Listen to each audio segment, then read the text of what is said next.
Make sure subscribe my channel for daily updates. Now look at questions 1 to 5 on the form.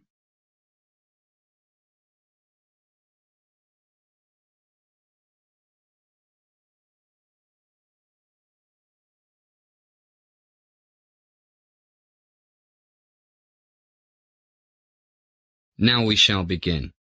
You should answer the questions as you listen because you will not hear the recording a second time. First, you have another chance to look at questions 1 to 5. Listen carefully and answer questions 1 to 5. Good morning, Dr. Ritter's office. Can I help you? Hi. Yes, I'd like to make an appointment to come in for a checkup, please.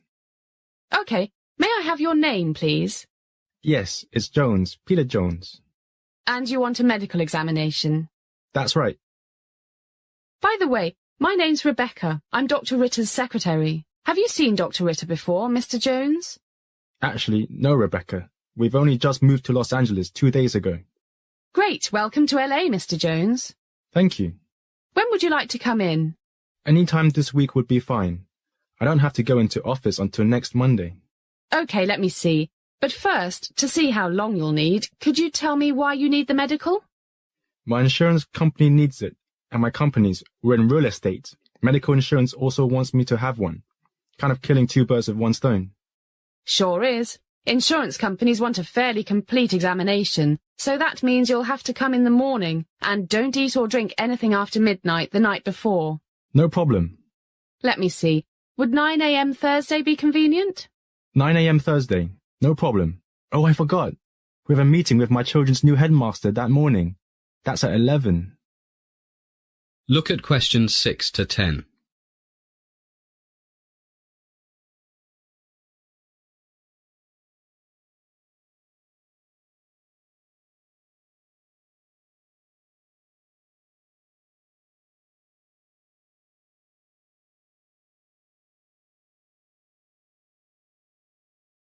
Now listen to more of the conversation between the secretary and Mr. Jones. Then answer questions 6 to 10. What school is that? Beverly Hills High School. Oh, that's no problem. The whole examination will take about an hour, maybe a bit more, and the school is only 2 blocks from here, a 3-minute walk, so you'll have plenty of time. That's good. So 9 a.m. Thursday. You got it. Now, to save time when you get here, I'll ask you a few questions. Fire away. First, what is your personal medical insurance company, Mr. Jones? Blue Cross. Blue Cross. And how old are you? 46 today. Happy birthday! Having a big party?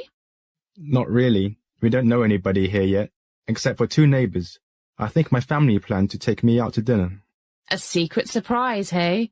Okay, back to Blue Cross. I'm just checking what they need. Let's see. Blood pressure, standard blood and urine tests, cholesterol levels, ECG, checking for diabetes, heart disease, the usual things. Do you have a medical condition at the moment, Mr. Jones? None at all. Touch wood. Fit as a fiddle. That's great. I'm sure you'll stay that way. And do you know the name of your company's health plan? Yes, I've got it here somewhere. Here it is. The Kaiser Health Insurance Company. Kaiser, yes. They need the same information as Blue Cross, so, as you said, killing 2 birds with 1 stone. That's right. And can I have your telephone number, Mr. Jones? Sure. My cell phone is 13805 56721. 13805 56721. Right. And my home number is area code 805 523 0296. 805 523 0296. And do you have email? Yes, the address is pjones12@hotspot.com. pjones12@hotspot.com. That's it. Well, that's all I need for now. See you Thursday, Mr. Jones. Sure thing, Rebecca. See you then. Bye. Bye. That is the end of section 1. You now have some time to check your answers.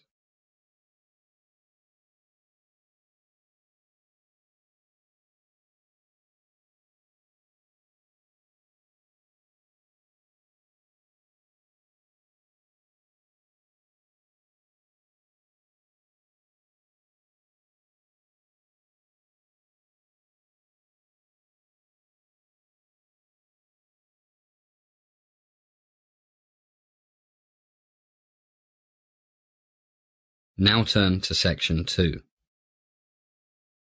Section 2. You are going to hear an introduction to a group tour to Australia by a travel company manager. First look at questions 11 to 15.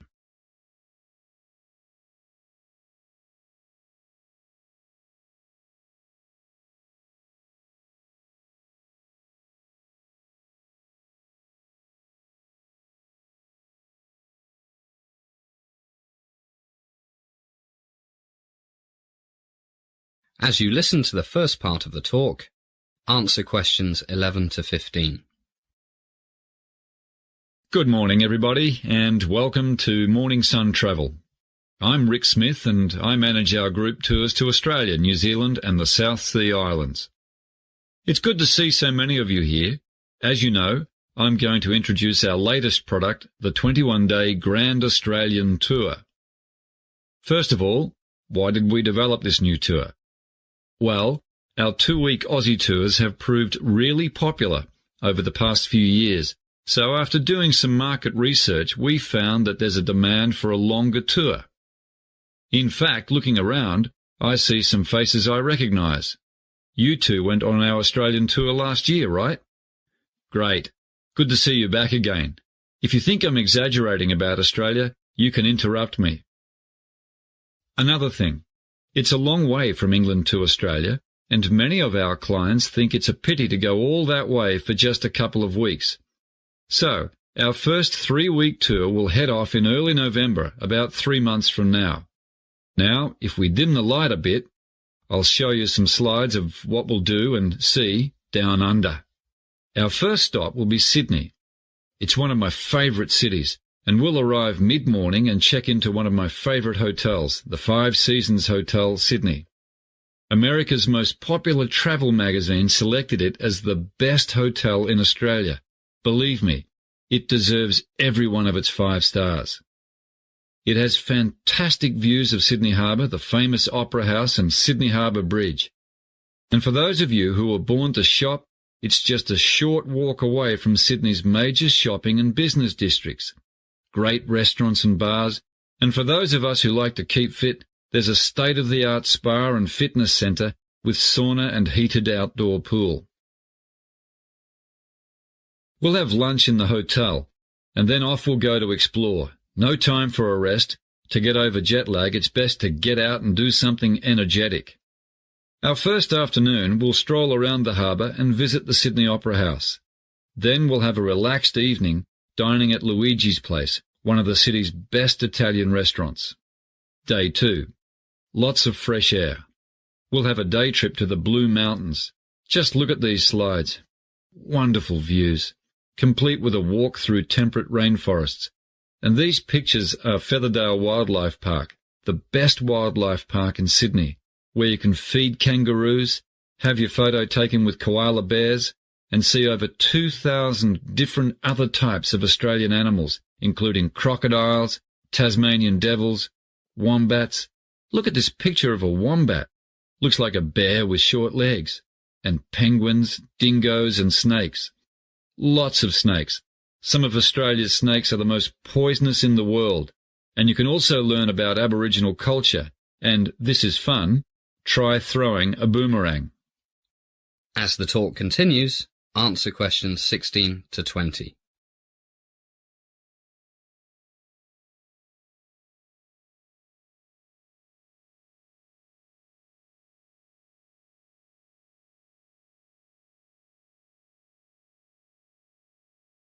And look at these slides. Australia's Grand Canyon, the Megalong and Jamison Valleys. Incredible. On the way back, we'll get in our bus and stop at the Sydney 2000 Olympic site, where you can see Stadium Australia, the Superdome, the Aquatic Centre, the Olympic Village, and lots more. So, day 2, great day. But that's not all. After that, we'll take a cruise down the Parramatta River, under the Sydney Harbour Bridge, and into Sydney Harbour. Any questions so far? Okay, let's see what we'll be doing on day 3. Anyone flown in a seaplane? Just a few of you. Well, A visit to Sydney would not be complete without viewing the world-famous Bondi Beach from 500 feet in the air, and this is a picture of Bondi Beach. We take off from Rose Bay, which is not far from our hotel. This should be a slide of Rose Bay. Yes, it is. You can see the seaplane taking off. Then we fly down the coast to Bondi Beach. Look at that surf. Returning back up the coast, we fly over Manly and Long Reef before returning to the harbour, climbing to a height of 1,000 feet for a vista of Sydney Harbour, which will take your breath away. Look at this slide.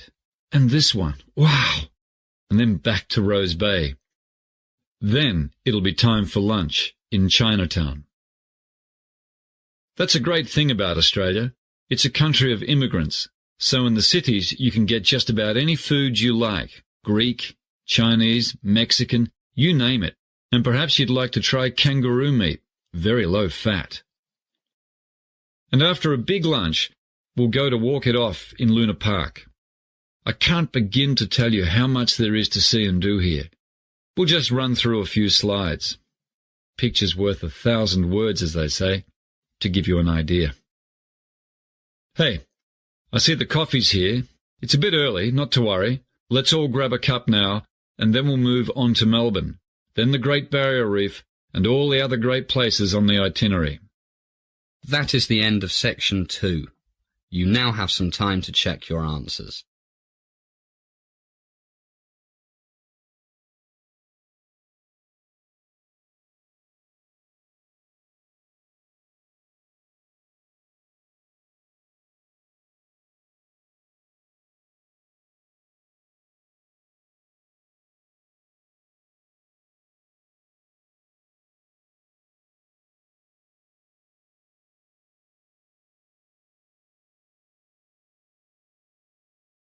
Now turn to section 3. Section 3.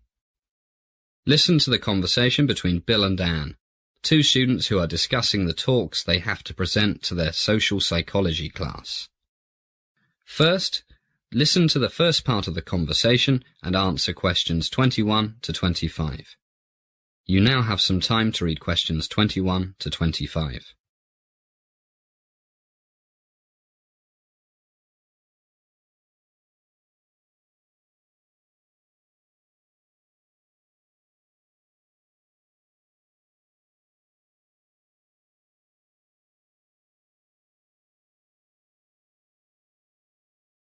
Hi, Anne. How's it going? I'm going mad. I haven't even started preparing my talk for tomorrow's political science class. Me neither. I've been so busy looking after my mum. She's still ill. Yeah. The doctor says I should get someone to do all her cooking and cleaning for another week or so, but we can't afford to employ someone to help her. The neighbours are all too busy. It's not that I'm too busy with my other classes. That's really tough. I've got no excuses for not being prepared. Too much time playing computer games. How many times have I told you? I know, but at least I've got a topic. Which is? Well, it's about an experiment in Los Angeles, I think, that I read about in social studies at high school. It's about how wearing a uniform can change people's personalities. This professor got a lot of his students to agree to take part in an experiment during the summer vacation, but he wouldn't tell them anything about it. As the conversation continues, answer questions 26 to 30. You now have some time to read questions 26 to 30.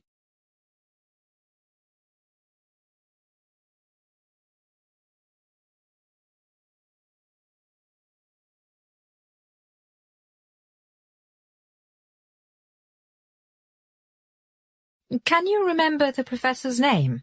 No, but I think he was from the University of California at Los Angeles.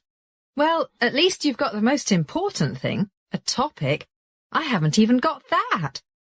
So, what happened in this experiment? Well, the prof got the local police to cooperate. One night, they went to about 20 students and arrested them. Poor guys didn't have a clue what for. And they didn't know it was the experiment they had volunteered for? They had no idea. And it had been weeks since they volunteered for the experiment. Anyway, the cops took them to a school building that had been made to look like the inside of a prison or a police station. Can't remember. It's not important. And what happened then? Did they get charged or something? Don't know. They must have been told something, but that's not the main thing. Which was? Well, what they didn't know was that about 8 other students were waiting at the police station, or whatever it was, dressed up as prison guards. Hey, now I think I read about that ages ago. The experiment took place in the early 70s, and the students dressed as prison guards were told to act like prison guards. I've just thought of something. Did the arrested students know the other students? I don't know. I wouldn't have thought so. No, different schools, because otherwise the ones who thought they'd been arrested might have realised it was the experiment they had signed up for. Guess you're right. But then what happened? Remember? Yeah, the guards really got into it and started treating the other guys like they see on the movies, making them do press-ups, cutting their hair really short, not letting them sleep. A real power trip. The poor guys were terrified. Yeah. The experiment was supposed to last for a week, but things got out of control, remember? The guys who thought they were prisoners, not guards, started having nervous breakdowns. Hey, look at the time. I gotta go. At least you've got something to talk about. How role-playing can get real, especially when we put uniforms on. Yeah, and the students were normal, nice guys. Who didn't waste time with computer games. That is the end of section 3. You now have half a minute to check your answers.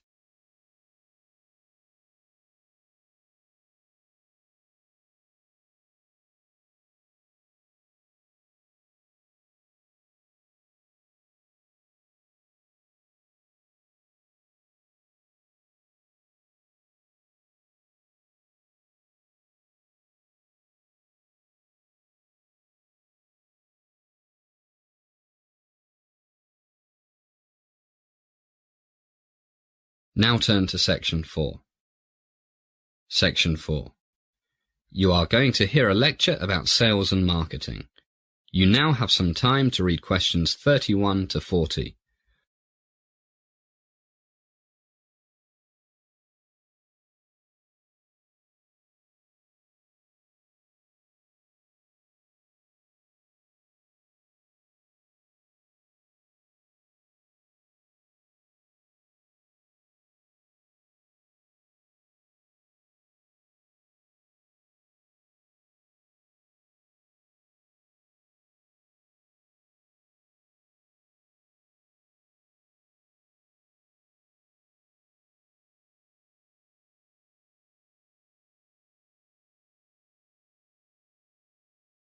Good evening, and welcome to the second class of our Sales and Marketing course.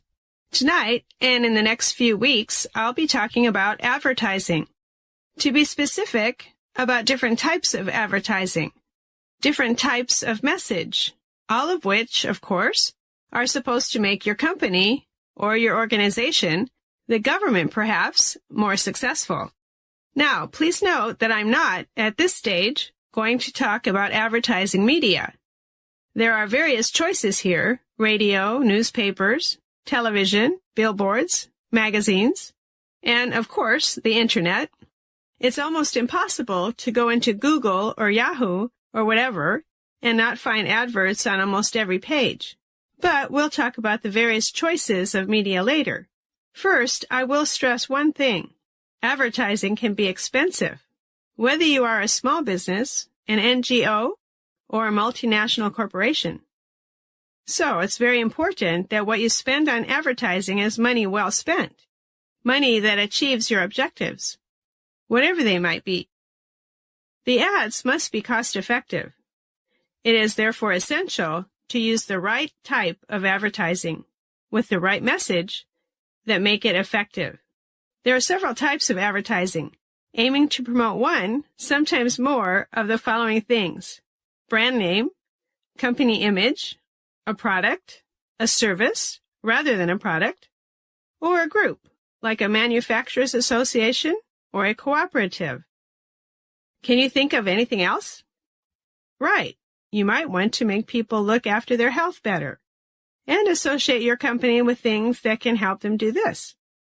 But the common aim is that the advertiser wants to change or reinforce people's attitudes and perceptions, and in most cases, their behavior, maybe their buying habits. Which type you choose depends on your objectives. All clear so far? Good. Okay, let's look at a very common type, advertising designed to promote a brand name. If you go out to buy many types of product, toothpaste, detergent, cheese, how many of you think of the name of the company that made it?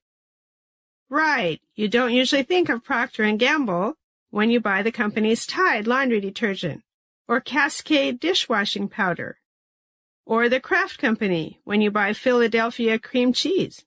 That's right. Philadelphia cream cheese is a registered brand name. In fact, the name of the company, Kraft, is hardly noticeable on the package. The point is that these companies have successfully promoted the name of various products, and consumers buy these products primarily because they recognize the brand name and may not even know the name of the company that makes it. So, advertising to promote a brand name is designed to create and keep strong image in the customer's mind of the product, not the company.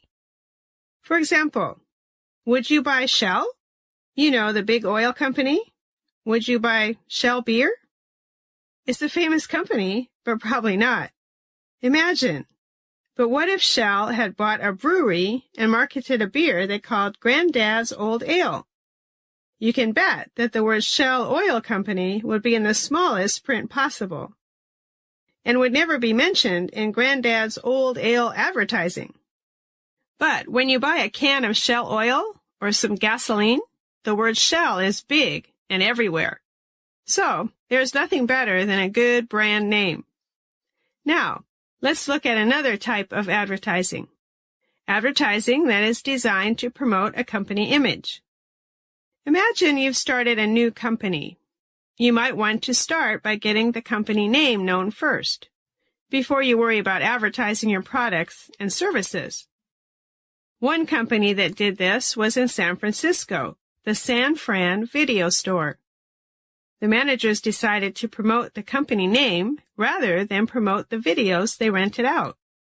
They put small ads in local newspapers that simply said, San Fran Video Store, a great selection of movies.